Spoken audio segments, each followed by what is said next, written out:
Roy Suryo injak-injak harga diri polisi. Harga diri polisi diinjak-injak oleh Roy Suryo dengan cara tersebarnya video dia sambil menggunakan penyangga leher. Namun masih bisa tertawa ngakak seperti lehernya itu hanya salah tidur doang. Polisi selama ini dibully dan dihancurkan, dan sekaligus dicoreng mukanya oleh Roy Suryo dengan kepalsuan-kepalsuan yang ia munculkan selama proses penyidikan berlangsung. Saya kira apa yang menjadi video yang tersebar viral dari sebuah konvoi mobil antik Mercedes-Benz yang dihadiri oleh Roy Suryo menjadi sebuah hal yang benar-benar memberikan dampak buruk bagi harga diri polisi yang sudah rendah. Presisi yang diagung-agungkan ternyata hanya ngomong kosong, seperti kosongnya kata-kata Anies Baswedan yang seolah-olah besar namun ternyata ngimbul semua. Yang seolah-olah besar namun ternyata ngibul semua. Sangat disayangkan melihat aparat negara yang justru seharusnya menjadi sumber penegak hukum malah dikocek oleh Roy Suryo yang lehernya pakai penyangga itu. Drama ala Roy Suryo ini adalah drama basi yang seringkali kita lihat di sinetron-sinetron sampah Indonesia. Bahkan polisi sempat mengatakan bahwa Roy Suryo ini orangnya kooperatif sehingga tidak perlu ditahan. Padahal, setahu saya di mana-mana penista agama, khususnya dari kaum minoritas seperti Ferdinand Hutayan dan Basuki Cahayapurnama, langsung ditahan.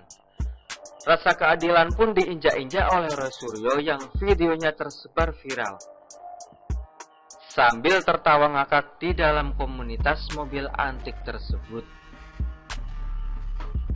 Setahu saya orang yang menggunakan penyangga leher itu merupakan orang yang sakit dan lumpuh. Kalau mereka memakai penyangga leher betulan dan sakitnya beneran, setahu saya orang yang menggunakan penyangga leher artinya tulang lehernya tidak kuat untuk menopang kepalanya.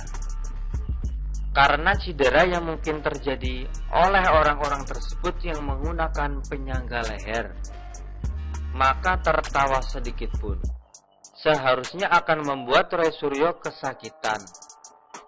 Apa mungkin? Karena penyakitnya Roy Suryo berbeda, yakni kepalanya terlalu berat sama kebencian, sehingga lehernya tidak bisa menyangganya dan butuh penyangga plastik. Video itu benar-benar menjadi satu media yang jelas-jelas mempermalukan dan mencoreng wajah institusi kepolisian. Sampai sekarang Kapolri Bapak Listio Sigit Prabowo masih nggak ngapa-ngapain dan tidak merespon sedikit pun soal Roy Suryo. Saya curiga institusi kepolisian ini kebanyakan micin dan lupa akan harga diri mereka yang seharusnya menegakkan keadilan. Malah seolah-olah kepolisian Republik Indonesia memberikan karpet merah kepada Roy Suryo untuk mempermalukan kepolisian itu sendiri. Jadi buat saya percuma sih. Kapolri dari minoritas yang pada akhirnya hanya membuat kaum mayoritas besar kepala dan merasa bisa menekan Kapolri. Semoga saja dengan artikel ini kita bisa sama-sama melihat betapa institusi kepolisian Indonesia harus dibenahi dari dalam. Bahkan kalau perlu ganti saja Kapolrinya. Penegak hukum di era Bapak Listio ini nggak ada apa-apanya dibanding dengan Bapak Tito Karnavian yang sekarang sudah jadi Menteri Dalam Negeri. Di era Tito Karnavian Amin Rais saja dihajar. Tapi di era polisi sekarang, orang-orang pembenci Jokowi justru dibiarkan bebas memaki presiden dan bahkan bebas menista agama seperti Roy Suryo. Ternyata setelah Novel Baswedan masuk ke polisi, justru kepolisian makin kacau. Apakah karena di mana novel berada di sana, kekacauan berada juga? Saya berharap jangan sampai kepolisian hilang harga dirinya dan bahkan diinjak-injak oleh Roy Suryo yang merupakan sosok bermasalah dan benalu bagi bangsa ini.